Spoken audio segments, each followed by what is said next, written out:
여러분 안녕하십니까? 포항 MBC 뉴스데스크입니다.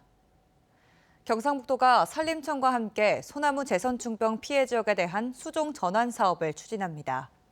수종 전환 사업은 소나무류 밀도가 높고 재선충병 피해가 집중된 포항과 안동, 고령, 성주 등 4개 시군 175헥타르의 산림에 소나무류 이외의 다른 수종을 조림하는 방식으로 진행됩니다. 경상북도와 산림청은 사전 주민 설명회를 열어 산주의 비용 부담 없는 조림과 수종 전환 사업 필요성 등에 대해 설명하고 적극적인 협조를 당부할 예정입니다. 국립수산과학원은 전국 연안의 고수온 특보가 지난 2일 모두 해제됐지만 그동안 양식어류의 고수온 스트레스가 매우 심해 집중적인 관리가 필요하다고 밝혔습니다. 양식장에 용존산소를 충분히 공급하고 영양제와 면역 증강제를 첨가한 사료를 서서히 늘려 소화 기능을 회복시키는 것이 중요합니다. 올해 국내 연안의 고수온 특보는 지난 7월 24일부터 10월 2일까지 총 71일 동안 이어져 2017년 고수온 특보 발령을 시작한 이후 최장 기간을 기록했습니다.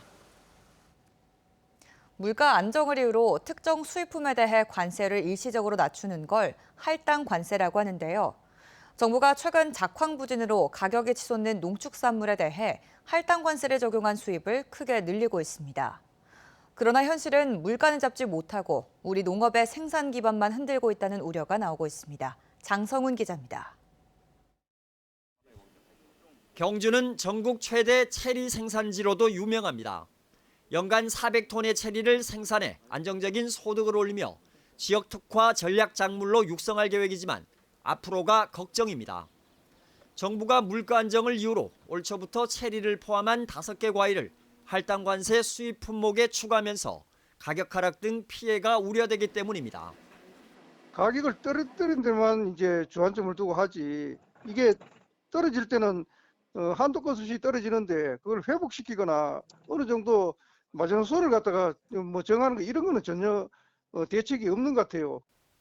이런 걱정은 농가 전체의 일로 실제 정부의 농축산물 할당 관세 수입은 최근 2년 사이 품목은 2배 이상, 금액은 59% 늘었습니다.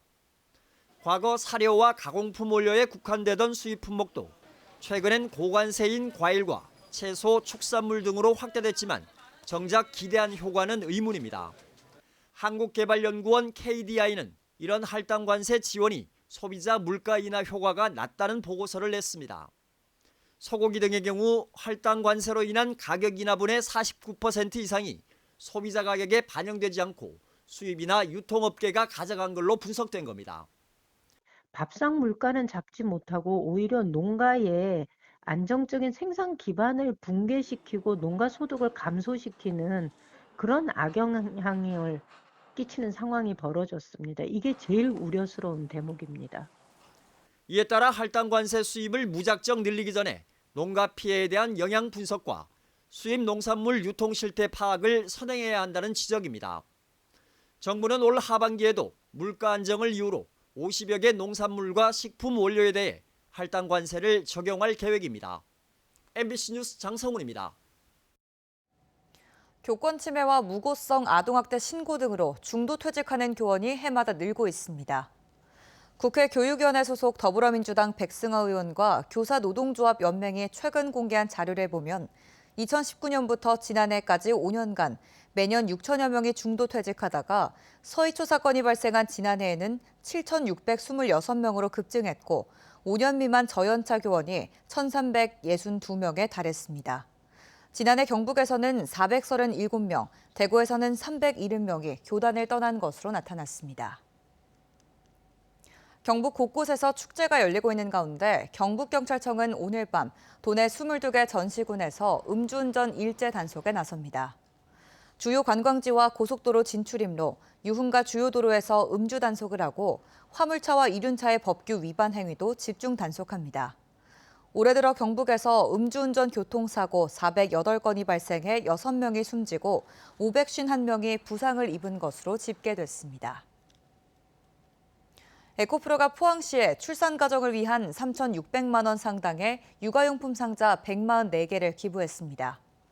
마더박스는 육아에 필요한 체온계와 아기띠, 젖병, 손목 보호대 등 13종의 육아용품으로 구성됐습니다. 포항시는 지역 내 저소득 출산 가정에 육아용품을 나눠줄 예정입니다. 에코프로는 2021년부터 초록우산 어린이재단 경북지역본부와 협약을 맺은 뒤 매년 육아용품을 지원하고 있습니다. 대구지법 제2행정부는 장기 출장 중 공용 차량으로 출퇴근해 견책 징계를 받은 경찰이 낸 징계 처분 취소 소송에서 청구를 기각했습니다. 경북경찰청에 근무하던 해당 경찰은 2022년 9월 태풍 흰남노 실종 사건 전담팀에 편성돼 12월 하순까지 포항에서 근무했는데 경주에는 자신의 아파트까지 출퇴근하며 16차례 공용 차량을 사용하고 초과 근무 수당 17만여 원을 부당 수령한 이유로 견책 징계를 받자 소송을 제기했습니다.